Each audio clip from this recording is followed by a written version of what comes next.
Assalamualaikum warahmatullahi wabarakatuh. Perkenalkan saya Eka Juniarti, calon guru penggerak angkatan 10 dari SD Negeri 012 Bulu Rampai, Indragiri Hulu, Riau.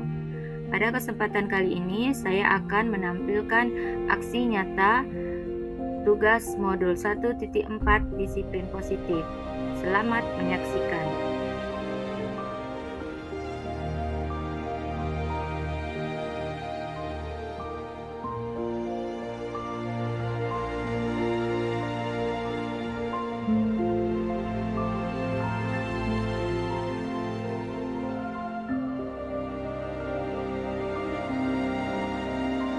Diseminasi budaya positif SD Negeri 012 Bulu Rampai, Kecamatan Seberida.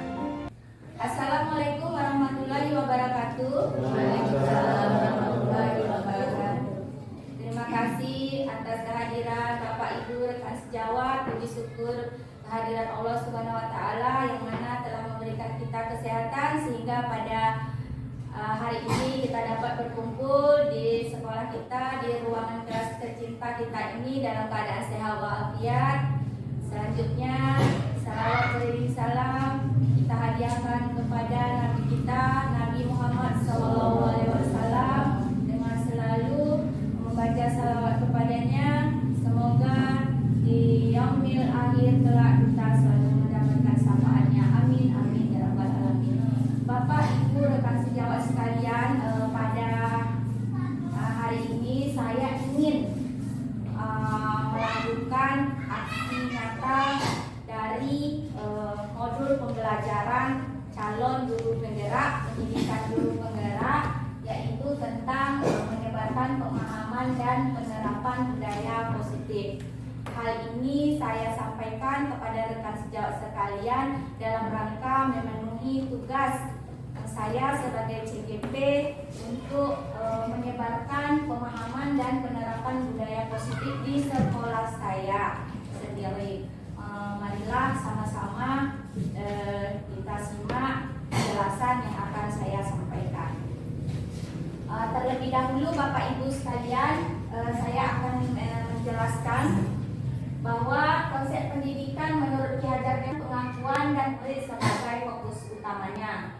Maka dalam konsep pemikiran KHD Ki Hajar Dewantara ini, pendidikan itu bukanlah sekedar transfer ilmu pengetahuan saja, ya, tetapi juga merupakan pembentukan karakter dan pengembangan potensi setiap murid. Oleh sebab itu, upaya untuk menciptakan budaya positif dan lingkungan yang mendukung serta memberdayakan hal-hal yang baik di sekolah menjadi salah satu kunci keberhasilan untuk mewujudkan visi yang sudah kita tetapkan bersama. Jadi mengapa saya harus menyampaikan ini? Karena ini ada kaitannya dengan kemajuan pendidikan di lingkungan sekolah kita. Salah satunya adalah dengan cara menyebarkan, menerapkan budaya positif di sekolah. Melalui apa? Melalui kegiatan penerapan disiplin. Tapi sebelum saya masuk ke paparan materi selanjutnya, saya ingin bertanya terlebih dahulu kepada Bapak Ibu. Karena ini berkaitan dengan budaya positif dan penerapan disiplin di sekolah, maka muncullah pertanyaan di benak kita masing-masing. Apakah Bapak Ibu setuju jika menghukum murid itu bisa mengontrol perilaku murid? Setuju atau tidak setuju? Kurang setuju. Bagaimana Bapak Ibu? Setuju.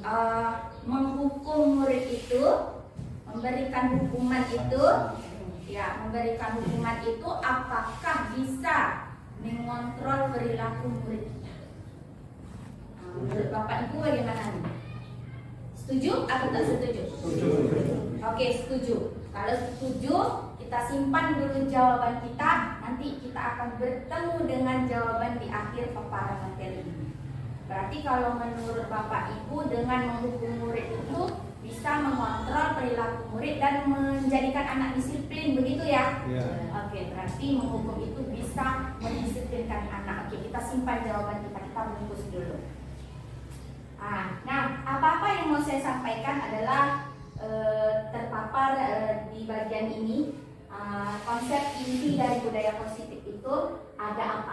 saja. Yang pertama adalah perubahan paradigma belajar, kemudian disiplin positif, nilai-nilai kebajikan, kebutuhan dasar manusia, motivasi perilaku manusia, posisi kontrol kita sebagai guru, keyakinan kelas, dan segitiga restitusi. Mungkin ada hal-hal yang istilahnya di sini mungkin baru bagi Bapak Ibu gitu. Saya juga merasa ini sebenarnya baru bagi saya gitu, walaupun sebelumnya saya sudah mengikuti pelatihan mandiri di platform Merdeka Mengajar, tapi sebatas kita mengetahui teorinya, menerapkan itu belum 100% gitu.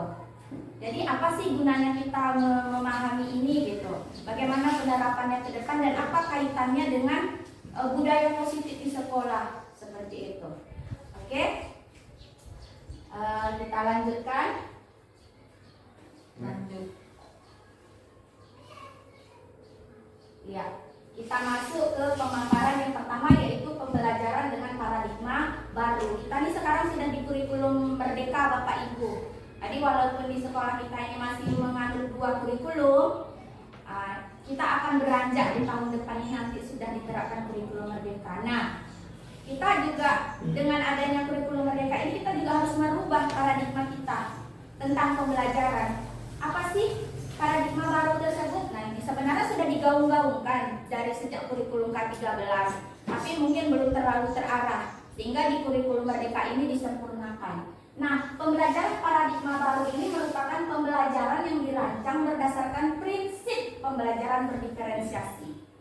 Ya, pembelajaran berdiferensiasi itu memberikan kesempatan kepada murid untuk bisa belajar sesuai dengan kebutuhannya.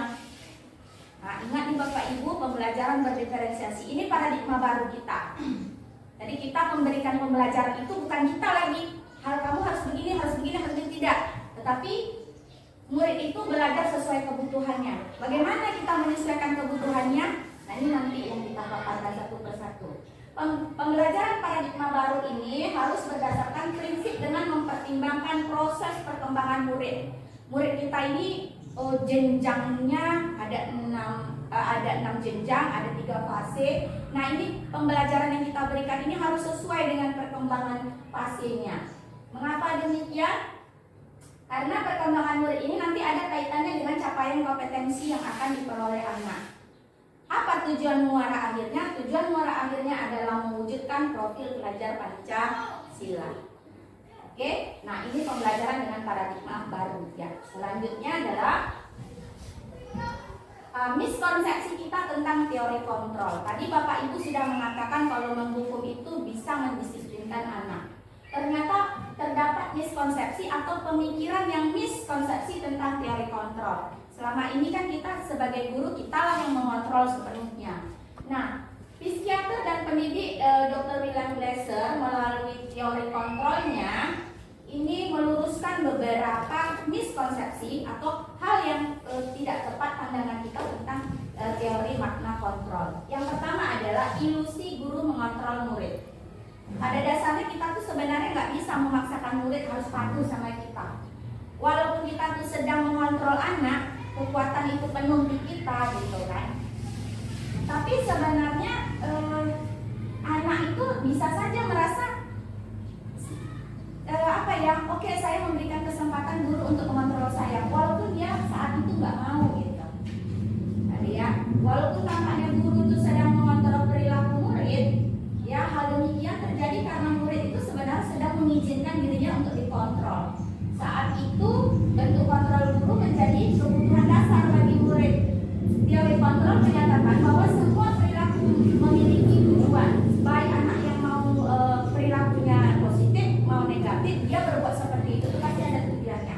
Bahkan terhadap perilaku yang nggak kita sukai atau anak itu nggak sukai juga. Nah, ini ilusi guru mengontrol murid. Yang kedua adalah miskonsepsi teori kontrol tentang bahwa ilusi semua penguatan positif itu efektif dan bermanfaat. Penguatan positif atau bujukan adalah bentuk-bentuk kontrol. Segala usaha untuk mempengaruhi murid agar mengulangi suatu perilaku tertentu adalah usaha untuk mengontrol murid tersebut. Dalam jangka waktu kemungkinan murid ini patuh sama kita. Saat kita mengontrol dia patuh sama kita. Tapi untuk jangka panjangnya bagaimana? Kalau dia seandainya nanti suatu saat dia berpikiran saya nggak menerima kontrol dari guru saya menolak gitu. Bisa jadi murid itu ketika membiarkan dirinya dikontrol oleh guru, lama-lama bisa saja dia tergantung pada pendapat sang guru. Dan jadi dalam berusaha apapun dia nunggu perintah guru. Ini yang miskonsepsi tentang teori kontrol tadi. Selama ini kan kita merasa kita lah yang memegang guru. Nah ini yang kedua. Lanjut, yang selanjutnya adalah ilusi bahwa kritik dan membuat orang merasa bersalah itu dapat menguatkan karakter. Ya, menggunakan kritik dan rasa bersalah untuk mengontrol murid menuju pada identitas gagal. Mereka belajar untuk merasa buruk tentang diri mereka. Ini nggak baik sebenarnya. Mereka mengembangkan dialog diri yang negatif. Oh, saya ternyata begini, saya dicap begini, saya begini. Nah, kadang kala sulit bagi guru untuk mengidentifikasi bahwa mereka sedang melakukan perilaku ini. Karena seringkali guru cukup menggunakan suara halus untuk menyampaikan pesan negatif. Kadang kan kita pakai sindiran, mungkin ya kan, membuat mereka tuh merasa bersalah. Kita lah pemegang kontrolnya sehingga mereka timbul dalam diri mereka, murid-murid kita tuh rasa bersalah. Itu sebenarnya nggak baik gitu. Karena itu apa ya? Arahnya nanti saya ternyata begini, saya begini, nggak ada motivasi untuk merubah perilaku. Nah, ini yang perlu diluruskan. Kemudian yang terakhir adalah ilusi bahwa orang dewasa itu memiliki hak untuk memaksa. Banyak orang dewasa yang percaya bahwa mereka itu memiliki tanggung jawab untuk membuat murid-murid berbuat hal tertentu. Kita yang pegang kontrol, kita yang memerintah. Apapun yang dilakukan dapat diterima selama ada sebuah kemajuan berdasarkan sebuah pengukuran kinerja. Pada saat itu pula orang dewasa akan menyadari bahwa perilaku memaksa itu nggak efektif untuk menerapkan perilaku disiplin dalam jangka panjang. Ya, justru nanti akan menciptakan sebuah permusuhan. Ya, rasa dendam, rasa tak diterima. Nah, ini dia. Inilah yang ilusi-ilusi miskonsepsi ini tadilah yang harus kita perbaiki. Kemudian selanjutnya mengubah paradigma stimulus respon ke pendekatan teori kontrol. Stimulus respon yang kita berikan, kita selama ini berpikir realitas kebutuhan anak murid itu sama, tapi pada kenyataannya realitas kita itu berbeda. Ada anak yang mungkin butuh diinikan, tapi yang lain nggak bisa. Kita mau menerapkan disiplin itu, sama anak ini dengan seperti ini, anak yang lain belum tentu. Selama ini kan kita guru, kalau ini ya udah sama-sama rata aja. Ini tidak seperti itu. Kemudian semua orang melihat hal yang sama. Ini menurut kita, stimulus respon kita. Tapi pada kenyataannya bagaimana? Setiap orang itu memiliki gambaran yang berbeda. Kemudian yang ketiga, kita mencoba mengubah orang agar berpandangan sama dengan kita. Ini memaksakan diri ini seperti ini.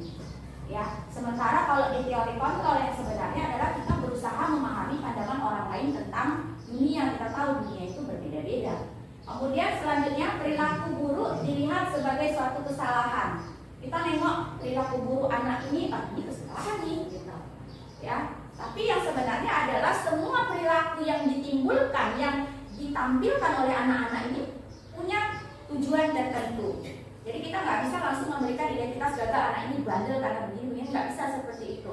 Kita harus menyadari bahwa kenapa dia berperilaku itu, pasti ada tujuannya. Nah, kemudian stimulus respon yang kedua yang harus diganti ke pendekatan ke teori kontrol tadi adalah orang lain bisa mengontrol saya. Kalau menurut teori kontrol, hanya Anda yang bisa mengontrol diri Anda. Kita yang bisa mengontrol diri kita, bukan orang lain. Kemudian saya bisa mengontrol orang lain, Anda tidak bisa mengontrol orang lain. Kemudian untuk stimulus respon yang selanjutnya adalah pemaksaan ada pada saat bujukan gagal. Ketika kita mau bujuk gagal, kita paksa anak itu harus seperti ini. Itu tidak boleh. Ya. Bagaimana dengan teori kontrolnya? Kolaborasi dan konsensus menciptakan pilihan-pilihan baru. Artinya kalau saat kita memberikan satu bujukan, satu pandangan itu ternyata gagal, itu kita bisa memberikan beberapa banyak pilihan kepada anak untuk menemukan solusi. Kemudian yang terakhir adalah model berpikir menang atau kalah. Nah, yang kamu salah, kamu kalah. Kamu benar, kamu menang, itu tidak. Tapi model berpikir menang dan menang. Artinya anak yang berperilaku negatif pun juga merasa bahwasanya itu bukan kita berbuat satu kesalahan itu bagian proses dari pembelajaran, tapi bukan berarti dia kalah. Ya, bukan berarti dia salah. Nah, seperti itu. Oke, selanjutnya adalah kita masuk ke disiplin positif, pemaparan materi yang kedua. Apa sih arti disiplin itu? Nah, disiplin itu sebenarnya berasal dari bahasa Latin yang yaitu disiplina. Nah, disiplin itu ternyata artinya adalah belajar. Disiplin mengacu pada disiplin diri yang memiliki tanggung jawab terhadap apa yang dilakukan berdasarkan pada nilai-nilai kebajikan yang diyakini. Jadi disiplin itu adalah belajar. Belajar apa?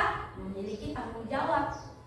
Ya, memiliki tanggung jawab terhadap apa yang sudah mereka lakukan. Berdasar apa? Nilai-nilai yang diyakini.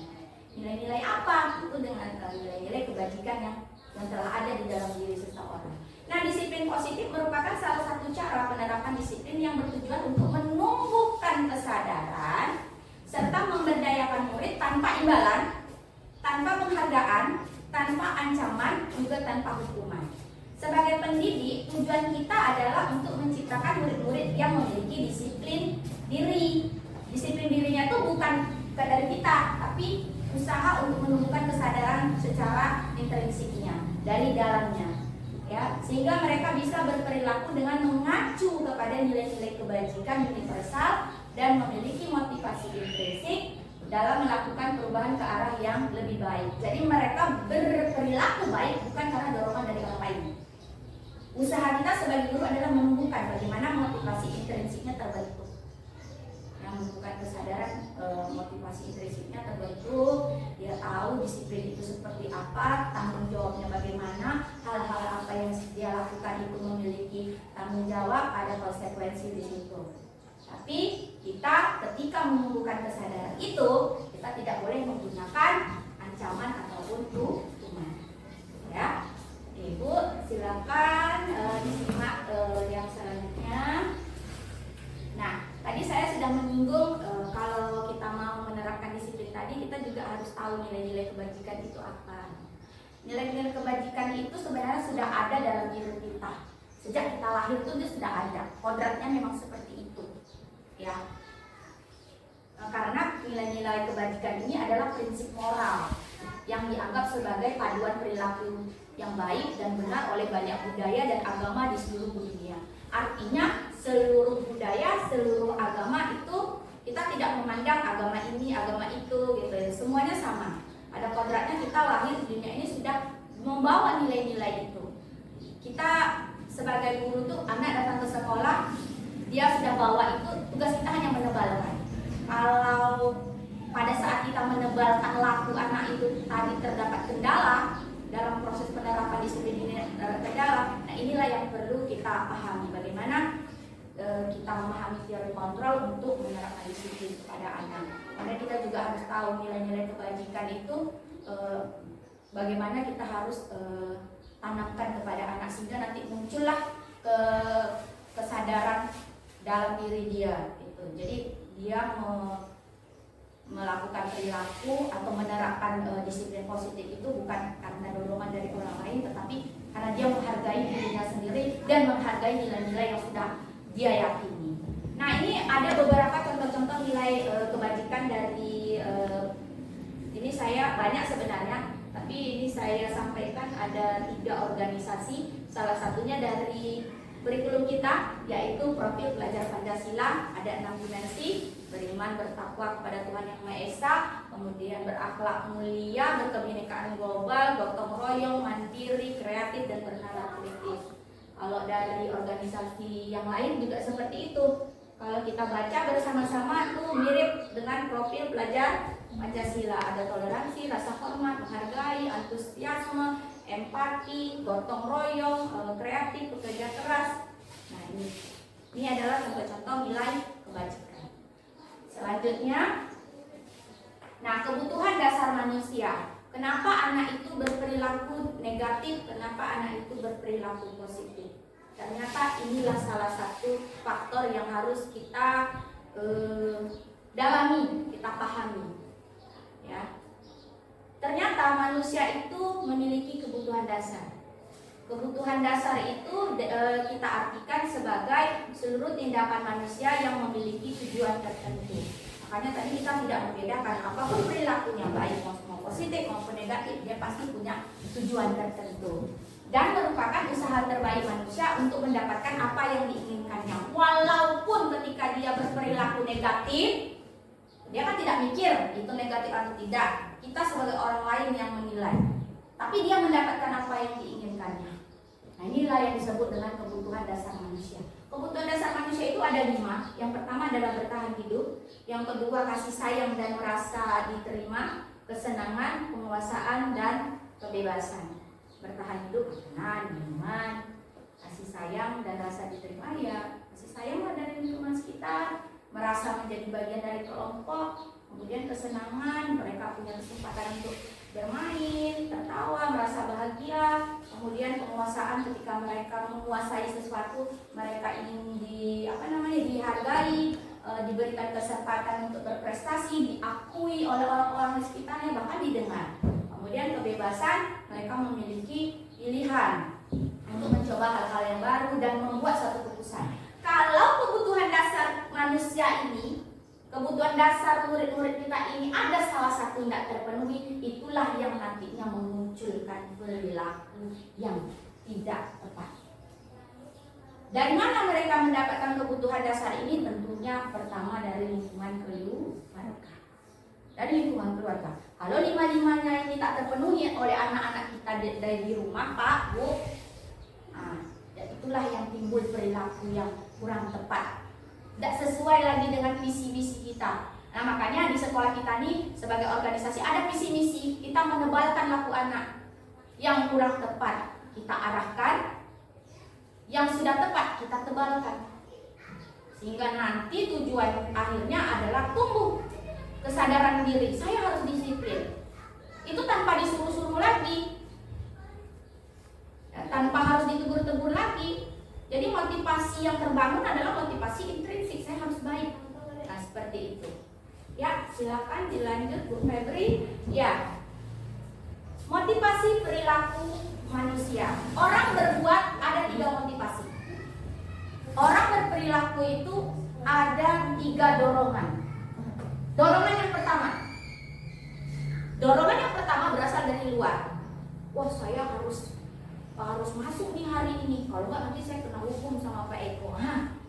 Itu contoh ketika dia menghindari ketidaknyamanan atau hukuman. Saya buatlah ini, nanti kalau enggak saya kena hukum. Nah, itu motivasi perilaku namanya. Untuk apa? Supaya enggak dihukum. Motivasi yang terbentuk motivasi dari mana? Dari luar. Ini belum terbangun di sini.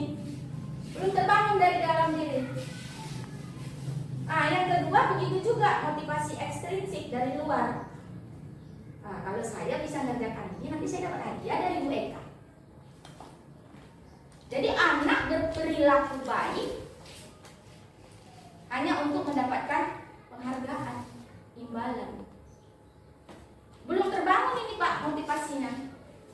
Nah, mana di antara ketiga motivasi perilaku ini yang kita harapkan? Ini dia, motivasi intrinsik. Anak berperilaku untuk menjadi pribadi yang mereka inginkan dan menghargai dirinya sendiri. Saya ini rajin membaca buku. Kalau saya tak baca buku, besok saya ujian nilainya dapat jelek besok. Nah, jadi saya belajarlah, karena dia ingin nilainya baik. Atau bangunlah motivasi ini. Nah, bagaimana caranya? Nah, inilah yang menjadi PR kita bersama, menjadi tugas kita bersama. Bagaimana kita menebalkan motivasi intrinsik ini? Karena tadi saya bilang, anak itu sudah secara kodrat mereka tuh sudah membawa nilai-nilai kebajikan. Kita pun demikian, dari lahir kita pun udah diajarkan sama orang tua kita, kita udah bawa itu dari sejak kita lahir. Mengapa tidak berperilaku tidak tepat? Karena ada faktor dari lingkungan sekitar, ada faktor dari lingkungan keluarga. Inilah yang menjadi tugas kita bersama, bagaimana menumbuhkan motivasi intrinsik kepada anak. Jadi orang berperilaku, berbuat sesuatu itu ada 3 motivasinya. pertama karena takut dihukum, yang kedua karena mau penghargaan atau imbalan. Contohnya aja Pak, kalau kita guru kan, saya datanglah rajin-rajin biar dipuji sama kepala sekolah, bisa, itu kan motivasi tuh. Tapi ada mungkin saya tetap harus berangkat pagi, apapun yang terjadi berangkat pagi.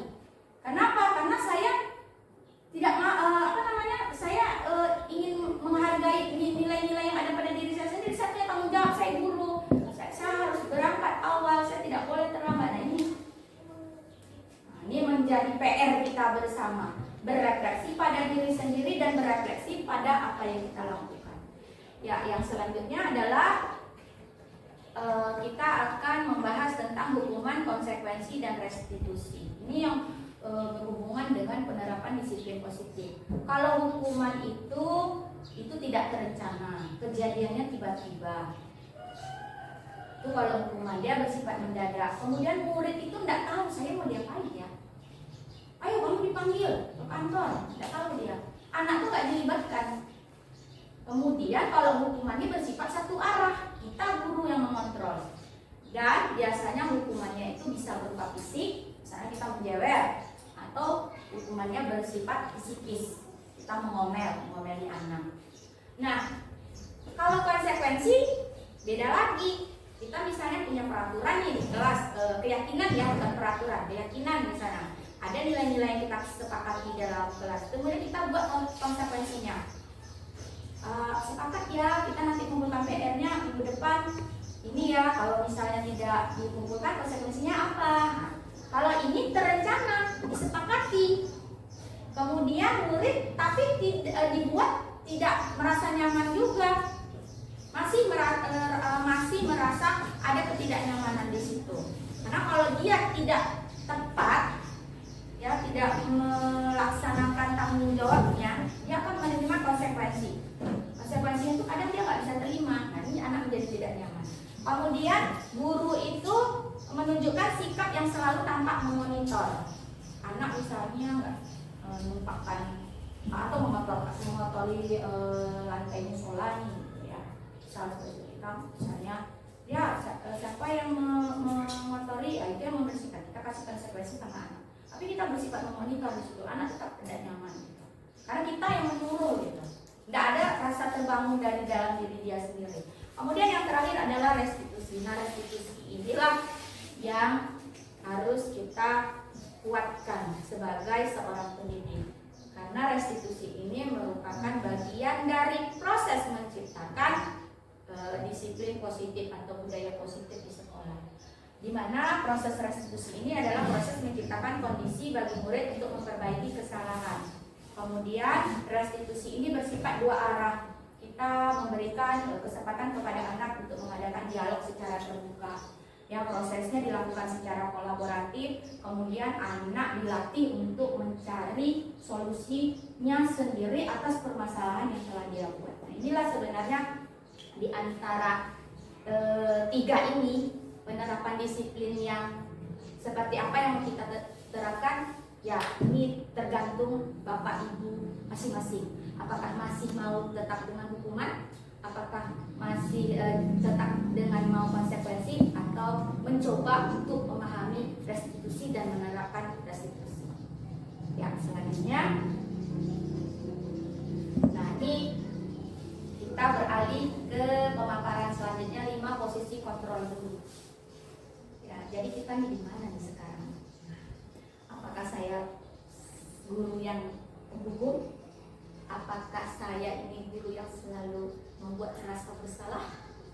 Ataukah kita ini guru sebagai teman, atau pemantau, atau sebagai manajer?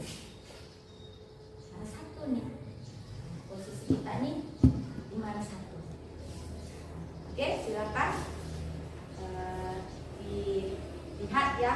Nah, kan kita tadi nggak tahu nih yang penghukum kayak apa, yang teman kayak apa gitu ya. Nah, ini contohnya. Contoh penerapan 5 posisi kontrol guru. Contoh nih, saya bawa contoh sederhana. Murid nggak pakai atribut lengkap saat upacara bendera. Kalau kita sebagai penghukum, apa yang kita lakukan? Sudah sana, berdiri, hormat bendera 1 jam. Ini menghukum nih Pak, Bu. kalau kita membuat merasa bersalah, kamu ini udah berapa kali ibu beritahu, masih juga kamu lakukan. Gak kasihan kamu sama ibu ya? Udah capek-capek ibu ngomong sama kamu. Dia merasa bersalah dari ibu. Kira-kira murid nyaman gak bapak ibu kalau dihukum gitu? Gak nyaman ya. Tapi tadi kita berpikir bahwa hukuman itu bisa menerapkan disiplin kan Pak ya? Iya, tapi hukuman tidak harus yang berupa berbentuk fisik. Saya kira seperti membersihkan toilet. Nah, itu dia Pak. Kita lihat dulu Pak kesalahannya.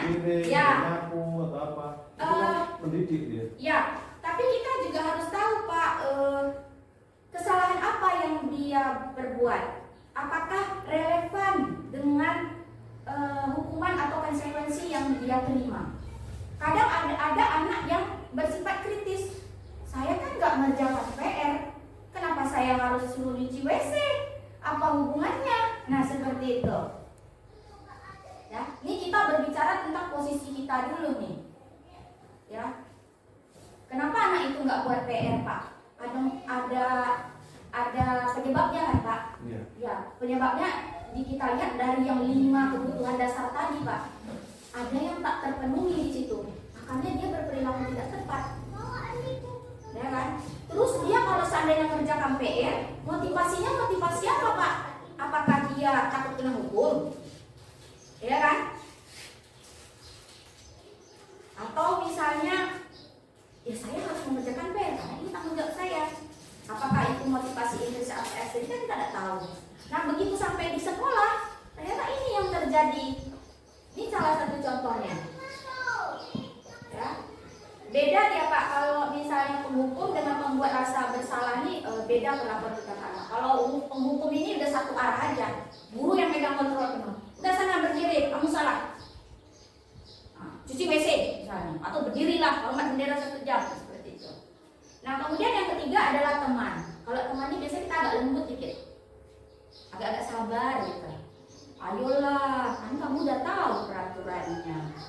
Tolong bapak ibu ya. Kita lebih kepada teman gitu. Tolonglah bapak ibu. Ya udahlah, nggak apa-apa. Lain kali kok saya buat lagi ya. Udah sana masuk. Nah seperti itu. Atau anak mengalami masalah, langsung kita bilang seperti ini. Udahlah, anak, nggak apa-apa. Nanti bapak bantu kamu. Ini kita lebih kepada teman lagi. Kalau teman kan sifatnya seperti itu, ingin membantu. Oke, yang selanjutnya adalah ini baru 3 ya. Ya, yang 2 lagi adalah pemantau. Kalau pemantau ini dia bersifat memang memantau aja. Ketika dia menemukan anak berperilaku tidak tepat, nah, dia nanti paling ngomongnya, kamu sudah melanggar peraturan sekolah, kamu udah tahu kan konsekuensinya apa. Nah, habis upacara ini beli atribut lengkap di koperasi sekolah. Ya, dan besok jangan diulangi lagi. Itu sepanjang dia memberi perintah, itu mantau tuh. Dan beli enggak atributnya? Dan beli enggak atributnya? Anak masih merasa tidak nyaman kalau seperti ini. Nah, di posisi yang terakhir adalah posisi manajer. Kalau di posisi manajer, ini yang saya bilang tadi, bersifat 2 arah. Ya, apakah kamu tahu kesalahan mana? Tahu Bu. Apa itu kesalahannya? Tidak pakai dasi Bu. Ini kan kasusnya tadi nggak lengkap pakai atribut sekolah. Kalau kamu tahu kesalahannya, nilai apa yang sudah kamu langgar? Kan kamu tahu nih kita sudah punya kesepakatan kelas. Terus dia bilang nilai disiplin Bu, saya nggak disiplin. Nah, kalau kamu sudah tahu nilai yang kamu langgar, bagaimana kamu memperbaikinya? Jadi kita memberikan pilihan kepada anak untuk menemukan solusinya sendiri. Nah, biar besok nggak lupa lagi pakai dasi ngapain? Ya, disiapkan Bu dasinya. Ya seperti itu kan. Siapkan Bu dasinya malam-malam. Terus apa lagi? Siapa yang bisa kamu mintain tolong? Minta tolong bapak sama ibu lah di rumah untuk mengingatkan saya. Jadi secara tidak langsung, ketika anak tidak berperilaku tepat itu tadi, justru dia tahu dia dirinya bermasalah, dia tahu nilai apa yang sudah dia langgar, dia tahu bagaimana mencari solusinya. Sempat terbayang oleh saya Bapak Ibu ketika saya mempelajari ini, modul ini bersama pengajar praktik dan fasilitator, saya berpikir, emang kalau menerapkan disiplin dengan cara restitusi ini, meletakkan diri kita di posisi manajer, emang kita bisa ya? Berhasil nggak sih? Berhasil nggak sih cara ini gitu? Sempat ada keraguan seperti itu. Tapi ternyata ini teori yang sudah diuji Bapak Ibu. Hal baru bagi saya. Wah, selama ini saya selalu kalau di kelas itu pembuat rasa bersalah. Kadang-kadang saya kalau udah capek, kalian nggak kasihan sama ibu. Gitu Pak, ucap Pak. Ya. Atau saya memantau ketika anak buang air di teras, kotor, becek, saya pantau. Nah, ada tahu kan? Kalau kotor kelasnya suruh ngapa nih? Kotor lantainya suruh ngapa? Dipel Bu, anak kerja kita mantau. Ada rasa tak nyaman. Nah, tapi rupanya beginilah cara kita menerapkan disiplin positif. Tempatkan diri kita dulu di posisi manajer, lakukan yang namanya restitusi tadi, proses menciptakan kondisi bagi murid yang nyaman, ya, berdialog terbuka dua arah untuk membantu anak mencari solusi. Lakukan ini, insya Allah, maka disiplin diri tadi itu muncul dengan sendirinya dari diri anak. Seperti itu.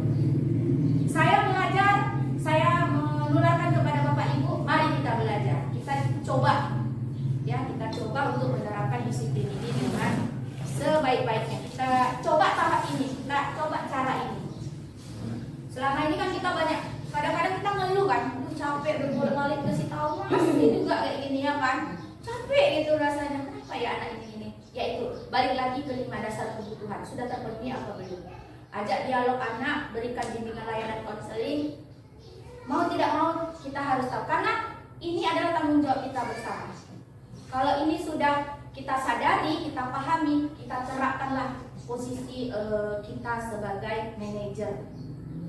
Jangan sebagai penghukum lagi, jangan sebagai pembuat merasa bersalah lagi, jangan hanya sekedar sebagai teman, dan juga jangan hanya sekedar sebagai pemantau. Tapi lakukanlah yang terbaik, meletakkan diri kita di posisi manajer. Oke? Selanjutnya adalah posisi kontrol. Apakah aku? Nah, nih ada kalimat seperti ini Bu. Tadi kan ada 5 tuh. Ada penghukum, pembuat merasa bersalah, teman, pemantau, dan manajer. Kalau ada kata-kata begini, saya kecewa sekali dengannya. Kecewa sekali. Kira-kira ibu di posisi mana? Bapak di posisi mana?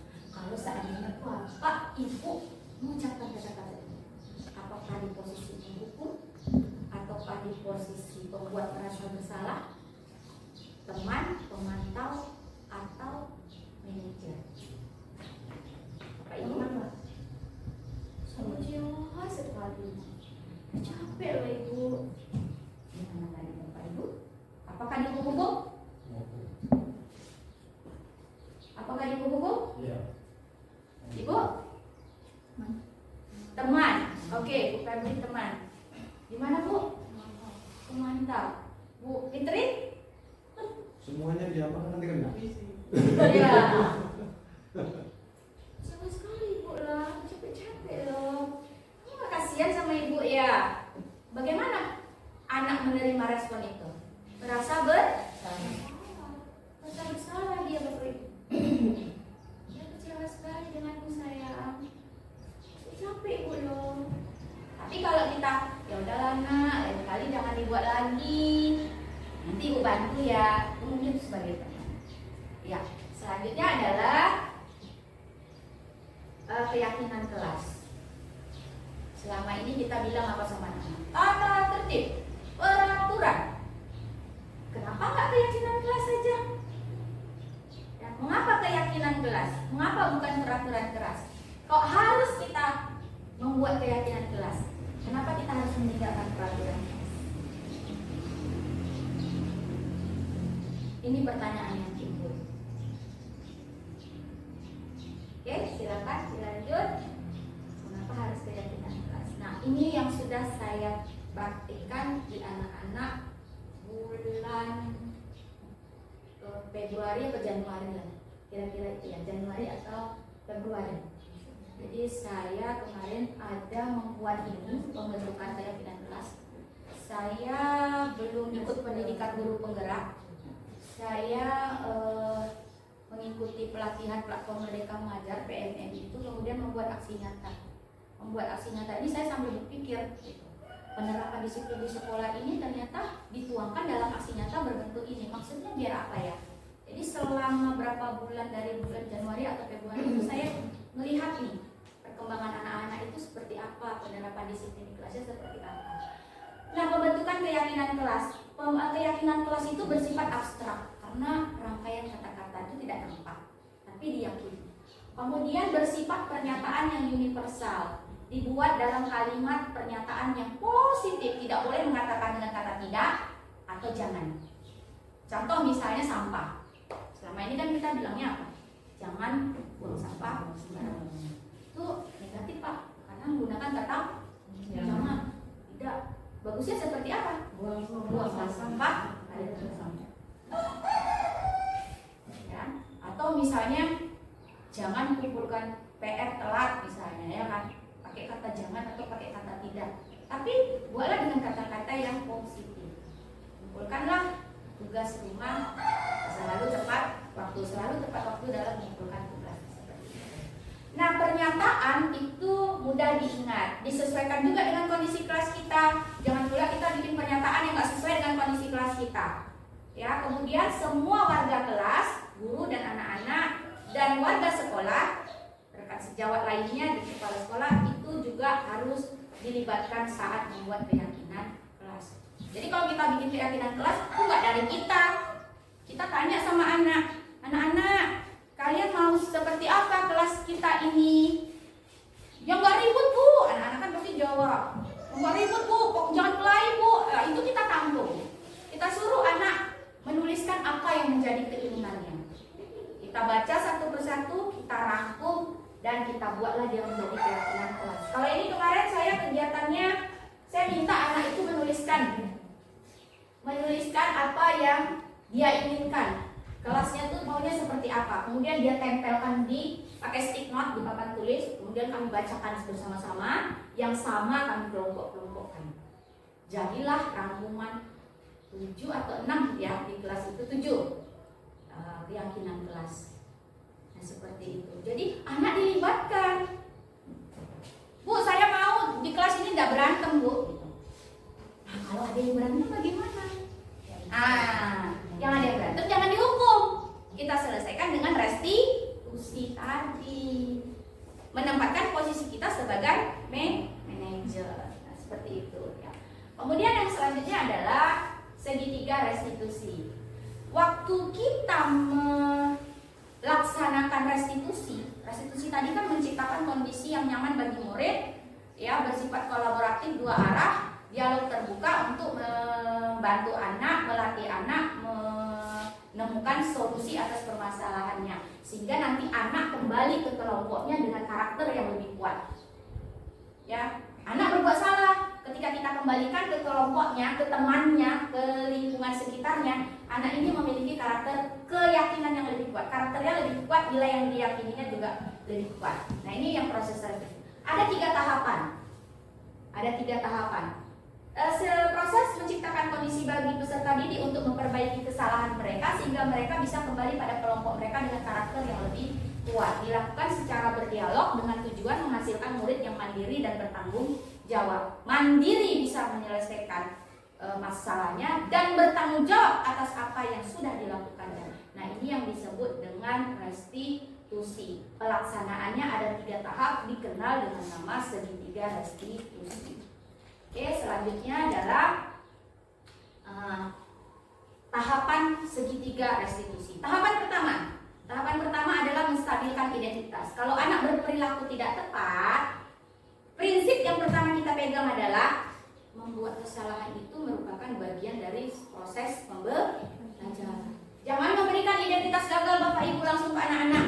Kita nggak boleh ngejudge anak, memberikan statement negatif kepada anak dan mencap anak dengan identitas yang tidak baik. Kalau anak berbuat salah kita stabilkan dulu. Misalnya ada anak berkelahi ini, kita stabilkan dulu identitas dia. Ya, kita harus pegang prinsip bahwa kesalahan yang mereka buat itu merupakan proses dari pembelajaran. Kenapa dia berkelahi? Ini anaknya jahat ya, tidak seperti itu. Jangan buru-buru memberikan identitas kepada anak. Ya, apa yang kita lakukan ketika menstabilkan identitas? Ini saya buat berapa contoh? 1, 2, 3, 4, 5. Kita boleh berkata-kata seperti ini. Berbuat salah itu wajar kok sayang. Tidak ada satupun manusia di dunia ini yang sempurna. Semua orang pasti melakukan kesalahan. Kita stabilkan dulu, Pak, Bu. Namanya anak baru berantem kan emosinya meledak-ledak nih kan. Kita stabilkan dulu. Ini upaya kita menciptakan kondisi yang bagus. Kemudian nanti dia kembali ke kelompoknya dengan keyakinan yang lebih mantap, karakter yang lebih kuat, sehingga di kemudian hari dia tidak berperilaku yang tidak tepat lagi. Kemudian kata-kata yang ketiga, Bapak Ibu juga dulu pernah kok melakukan itu. Bapak kan dulu juga sekolah SD. Ibu juga dulu waktu di SMP pernah loh seperti ini. Nah, gitu. Jadi anak tuh nggak merasa down banget gitu ya kan, atau merasa ketakutan banget. Kemudian yang keempat, Bapak Ibu tidak mau mencari siapa yang salah. Kan tadi kita dari awal tadi udah bilang kan, nggak boleh ada menang, nggak boleh ada kalah kan Pak. Stimulus respon menang dan kalah harus ke pendekatan teori kontrol, yaitu menang dan menang. Ya kan tadi kan saya udah jelaskan tuh menang dan menang. Nah seperti itu. Jadi nggak ada menang, nggak ada kalah. Jadi Bapak dan Ibu nggak mau nih cari siapa yang salah. Tapi mari kita selesaikan ini bersama-sama, kita cari solusinya. Kemudian kamu berhak kok merasa begitu. Kamu marah, ya kamu marah dengan tindakan teman sehingga kamu menonjok teman. Kita tidak membenarkan perbuatannya ya Bapak Ibu. Kita tidak membenarkan perbuatan, tapi kamu berhak merasa marah ketika kamu diganggu. Seperti itu. Oke, selanjutnya adalah langkah yang kedua dari segitiga restitusi adalah memvalidasi tindakan yang salah. Prinsip yang dipegang di sini adalah bahwa setiap perilaku anak itu pasti punya tujuan. Kenapa kok dia tonjok? Kadang-kadang kan kayak gini. Kenapa kok kamu sampai ditonjok? Kamu tadi ngapa? Saya ngejek, Bu. Jadi karena dia ngejek kawannya nggak seneng kan? Tonjok gitu. Dia nonjok itu kan ada tujuannya. Karena merasa sakit hati, kecewa dia dengan sikap teman kepada dia. Nah, kita harus memegang prinsip ini bahwa setiap perilaku itu adalah upaya untuk memenuhi kebutuhan tertentu. Marah, ya saya tonjok. Dia tonjok ini sebenarnya kan upaya gitu untuk memenuhi kebutuhan penguasaan dia gitu. Tadi kan kebutuhan itu tadi ada 5 tuh. Nah, itu yang perlu kita pahami. Nah, bagaimana cara kita memvalidasi tindakan yang salah tadi? Memvalidasi tindakan yang salah ya. Kita tidak membenarkan, tapi kita memvalidasi. Kamu pasti punya alasan mengapa melakukan itu. Padahal kamu bisa melakukan hal yang lebih buruk lagi kan. Kamu cuma ngomel-ngomel dia, kamu kan nggak sampai mukul, berarti kamu masih punya sifat masih sabar ya. Itu kita harus membuat anak itu merasa nyaman. Kemudian kamu patut bangga telah melindungi sesuatu yang penting bagimu. Ada anak yang tidak mau harga dirinya dijatuhkan. Itu yang harus dia lindungi sehingga dia berbuat perilaku yang menurut kita tidak tepat. Kemudian kamu melakukannya karena mempertahankan hal yang penting bagimu. Nah, ini yang kedua. Selanjutnya yang ketiga adalah proses segitiga restitusi yang terakhir adalah menanyakan keyakinan. Nah, pada tahap segitiga restitusi yang ketiga ini dilakukan berdasarkan prinsip teori kontrol, bahwa pada dasarnya kita termotivasi secara intrinsik. Nah, tindakan apa yang bisa kita lakukan dalam segitiga tahap restitusi menanyakan keyakinan? Yang pertama, mungkin kita bisa menanyakan kepada anak apa keyakinan kelas kita. Kemudian nilai-nilai apa yang telah kita sepakati bersama. Gali ini bersama anak melalui dialog yang terbuka secara 2 arah, berkolaborasi untuk mencari solusi. Jadi anak nanti bisa mencari solusi atas permasalahan yang dia hadapi. Kemudian seperti apa gambaran kelas yang ideal menurut kamu? Kamu ingin menjadi orang seperti apa? Nah, inilah contoh-contoh tindakan yang dapat kita lakukan pada tahap segitiga restitusi, yaitu menanyakan. Baiklah, yang selanjutnya adalah kesimpulan terakhir kita dari hasil pemaparan penyebaran pemahaman budaya positif tadi. Dapat kita simpulkan bahwa penerapan disiplin positif di sekolah kita, hendaknya guru itu memiliki standar kepribadian, profesional dan sosial yang baik. Kemudian guru juga harus mampu merefleksikan dirinya dalam posisi kontrol. Saya nih harusnya berada di posisi kontrol yang bagaimana? Nah, di mana saya ini di antara yang 5 tadi? Tentunya yang manajer, ya kan? Bagaimana perjalanan diri saya sebagai guru, sebagai among atau manajer yang mampu menuntun murid-murid menjadi insan yang mandiri, merdeka dan bertanggung jawab. Nah, inilah tugas kita Bapak Ibu ke depannya, bagaimana kita menciptakan budaya positif di sekolah kita sesuai dengan yang sudah tertuang dalam standar nasional pendidikan. Aman budaya positif kepada Bapak Ibu guru. Harapan saya kita semua di sekolah ini bisa memahami posisi kita sebagai guru, posisi kontrol kita di mana, kemudian bagaimana ketika penerapan disiplin itu terjadi kendala, bagaimana cara kita menyelesaikannya, dengan harapan jika kita menerapkannya melalui segitiga restitusi tadi, maka penerapan disiplin di sekolah kita ini akan menjadi budaya positif pula di sekolah kita. Jadi kita terapkan dulu disiplinnya satu. Kalau sudah terbiasa maka akan menjadi sebuah budaya. Nah, budaya ini kan termasuk salah satu kebiasaan-kebiasaan yang baik. Itulah yang kita harapkan. Terima kasih sekali lagi Bapak Ibu. Jika nanti ada yang mau dibicarakan atau didiskusikan, bisa kita share, tukar pikiran bersama-sama di lain waktu, di lain kesempatan. Demikian yang dapat saya sampaikan. Kurang lebihnya saya mohon maaf. Saya akhiri. Wabillahi taufiq wal hidayah. Wassalamualaikum warahmatullahi wabarakatuh. Waalaikumsalam warahmatullahi wabarakatuh.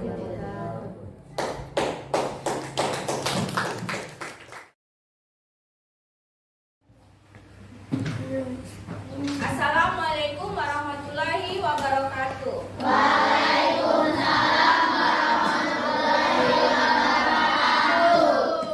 Bagaimana kabar Ananda sekalian? Sehat? Alhamdulillahirabbil alamin.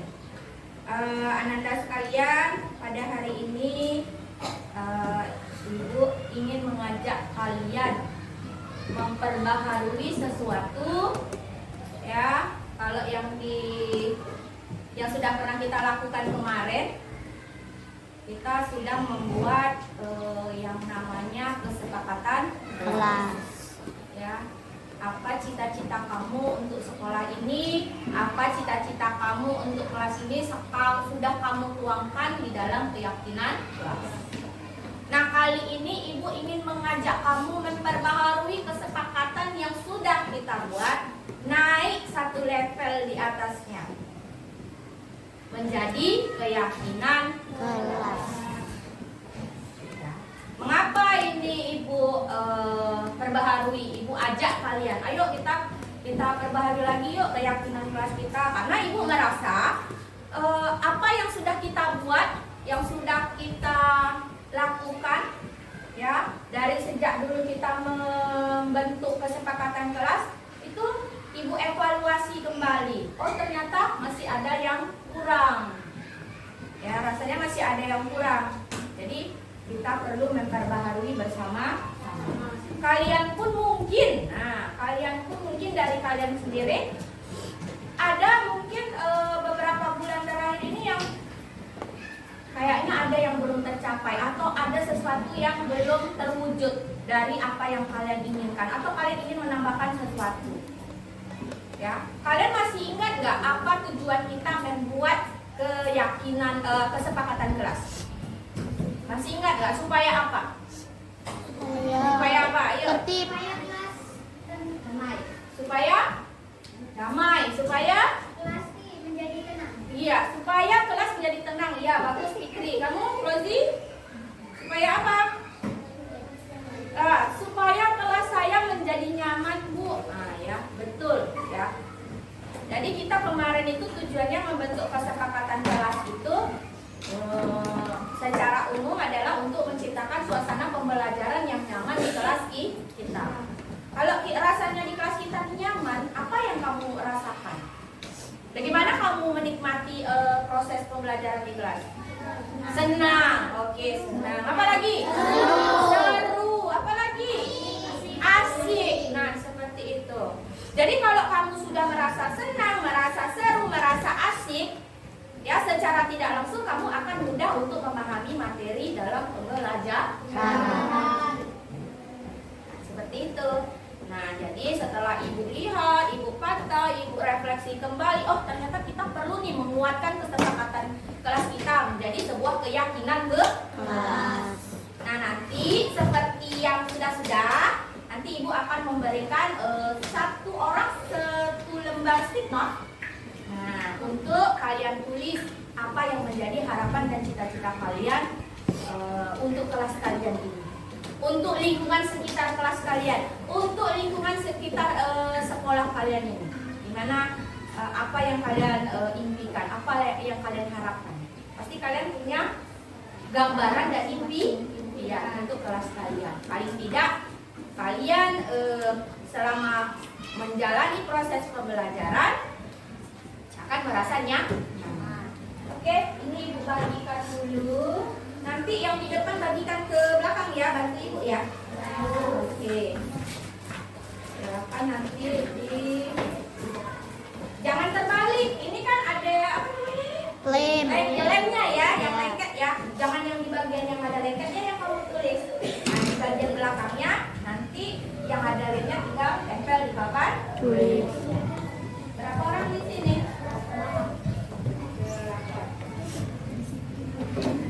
Bagikan aja.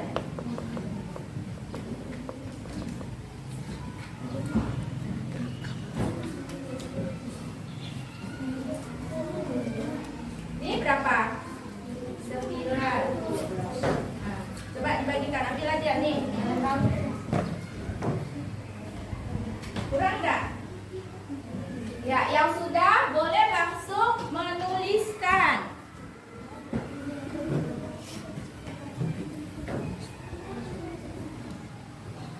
Ya, yang sudah dapat boleh langsung menuliskan.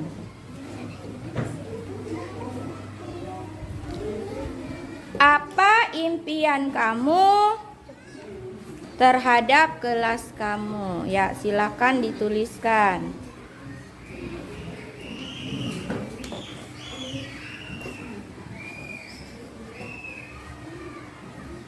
Sudah dapat semua?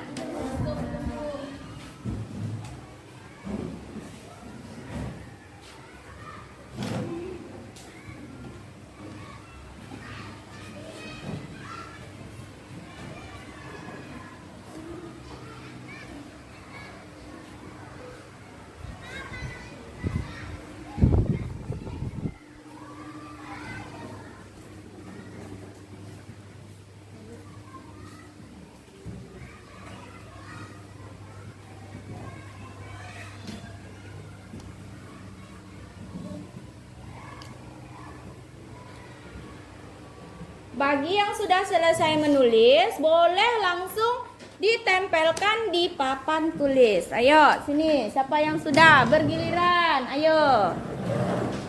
Ya, bergiliran ya, biar nggak terlalu menumpuk. Gantian. Ayo, silakan. Di atas. Ya, mana yang bisa di atas? Di atas. Oke. Diluruskan ya. Luruskan dulu. Iya. Dirapikan. Iya.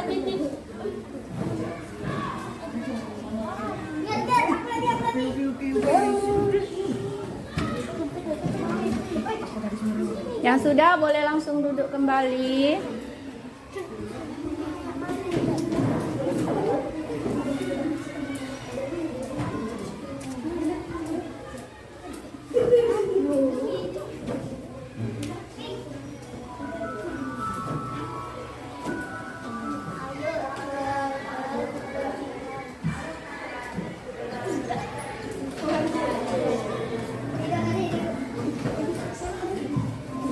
Yang sudah silakan duduk kembali. Kok jauh-jauh tuh?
Ya, baik, udah semua ya. Oke, sudah semua.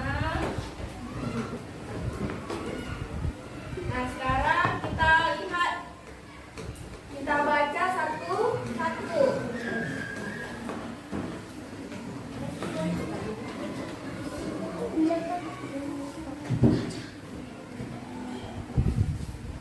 Ya, kita baca satu-satu. Saya ingin kelas ini aman dan damai, tidak berantem.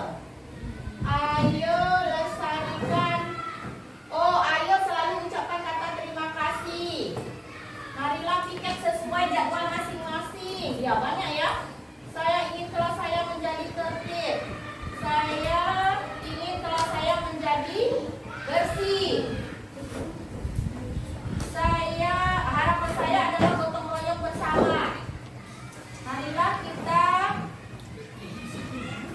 apa ini? Marilah kita apa ini ya? Yang agar sekolah kita bersih. Iya, berarti semuanya ini rata-rata ingin kelasnya bersih. Ayo jaga kebersihan. Kemudian kumpulkan tugas tepat waktu, buang sampah pada tempatnya, kumpulkan tugas tepat waktu. Iya. Ingin kelas saya tenang dan nyaman. Oke. Dari sini kita kelompokkan dia. Kita kelompokkan. Ya. Nah, kelompokkan menjadi jadi bagian-bagian tertentu. Sehingga nanti bisa kita rangkum. Ya, saya ingin kelas kita bersih. Berarti bahasa positifnya apa? Jagalah jagalah kebersihan. Nanti kalau ada yang belum Ibu bacakan, tunjuk tangan ya. Jagalah kebersihan. Kemudian tadi apa tadi yang kalian dengar? Oke, saling menghormati satu sama lain. Siapa tadi yang buat? Ada di situ, Jo? Yang mana, Jo? Jo, coba sini tunjukkan. Yang mana? Tulisannya kecil-kecil. Di atas. Ya, makasih ya. Saling menghormati satu sama lain. Kalau kita menghormati, berarti kita bagaimana? Menghargai. Nanti kita buat apa kalimatnya di sini? Menghormati dan menghargai.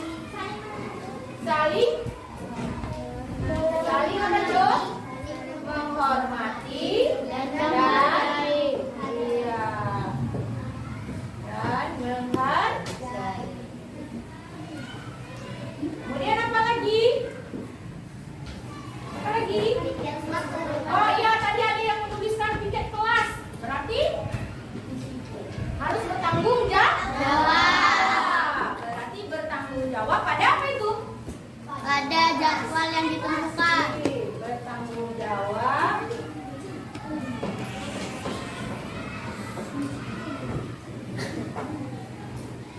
terhadap tugas yang diberi.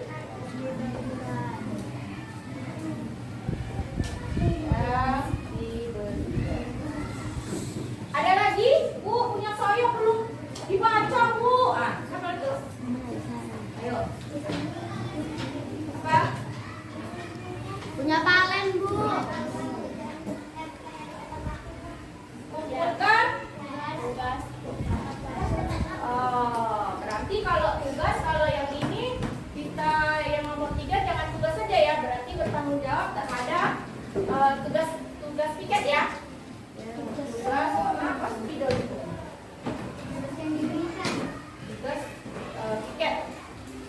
Tugas piket. Get di kelas.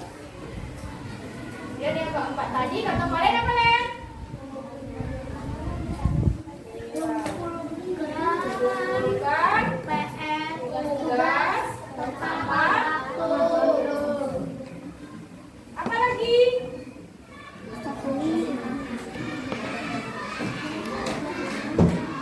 Belajar dengan penuh semangat. Iya. Tanda si Lupis belajar dengan penuh semangat. Apa lagi?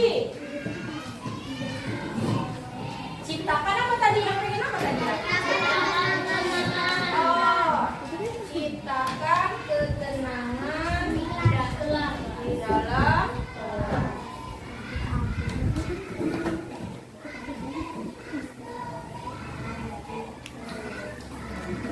Ada lagi? Tinggi tangan. Aku ingin kelasku bersih dan wangi. Ya, jaga kebersihan. Aku ingin kelas saya menjadi tertib. Kalau tertib itu berarti apa itu? Sudah, tuh, yang nomor 6. Kalau tertib bagaimana? Budayakan. Iya, pintar. Ibu, saya mau semuanya disebut. Budayakan 5S, Bu. Oke. Budayakan 5S. 5S itu apa saja?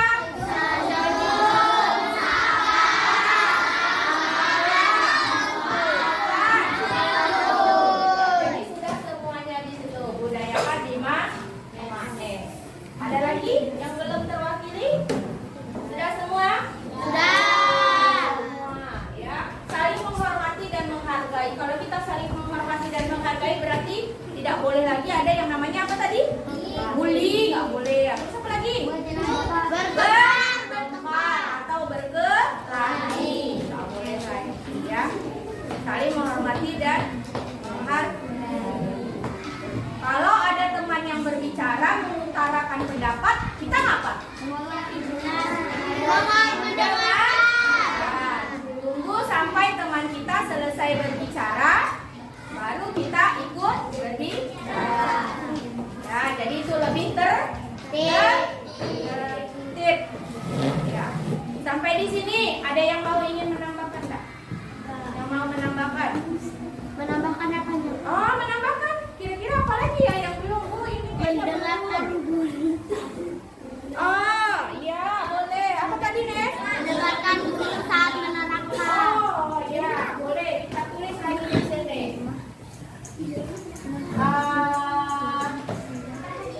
Iya, memperhatikan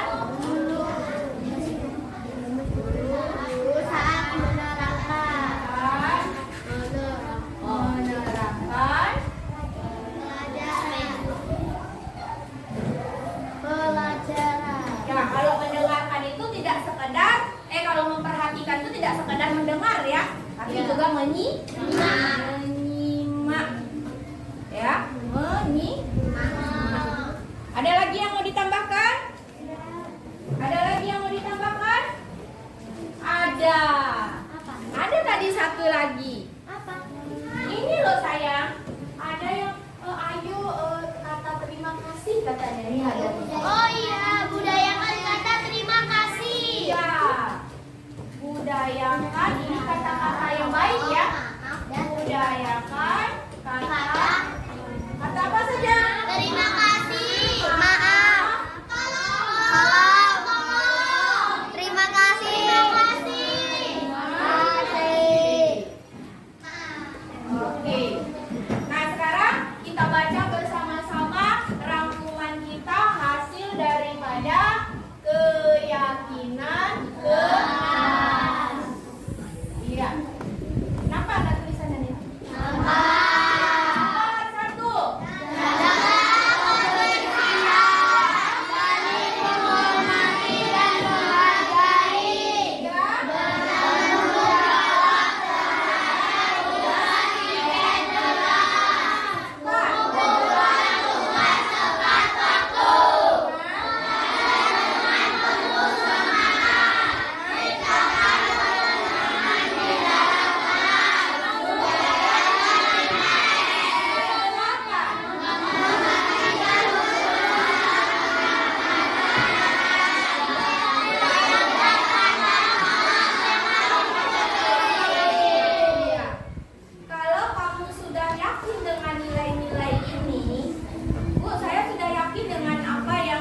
tulis. Tugas kamu apa selanjutnya?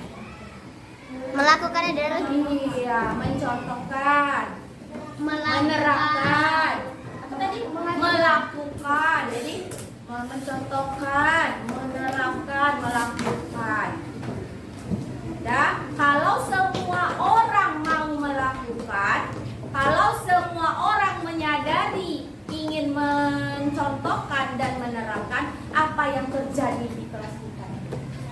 Nyaman, tertib, tenang, damai. Enak enggak? Tapi dengan satu catatan, harus benar-benar dari hati. yakin dan dari hati ingin merubah. Ingin berubah. Oke, sampai sini Ananda bisa kita mulai praktekkan besok. Ya, kita praktikkan. Kita jadikan ini sebagai budaya positif. Ya, kita jadikan ini menjadi budaya positif di sekolah kita. Nah, sehingga kita merasa nyaman berada di rumah kita. Ini rumah keberapa? Kedua. Guru itu siapa? Orang tua kedua. Kamu ingin disayangi?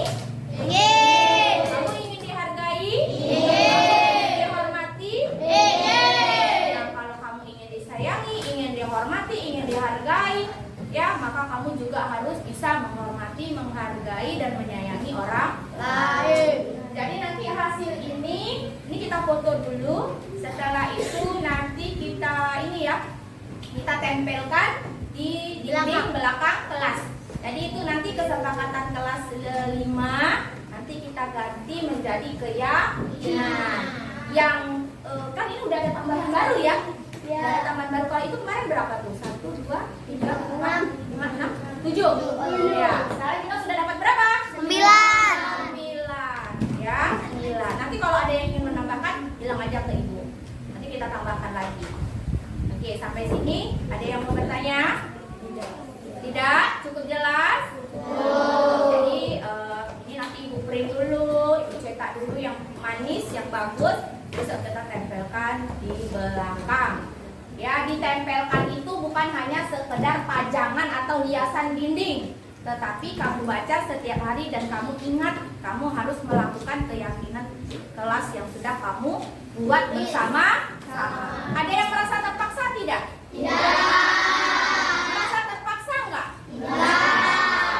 Alhamdulillah, kalau kamu menyatakan keinginan positif kamu ini dengan rasa yang ikhlas, insya Allah kedepannya keyakinan kelas ini bisa menjadi budaya positif di lingkungan sekolah. Oke, demikian dulu untuk hari ini.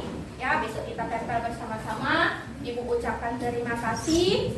Ibu akhiri. Assalamualaikum warahmatullahi wabarakatuh. Waalaikumsalam.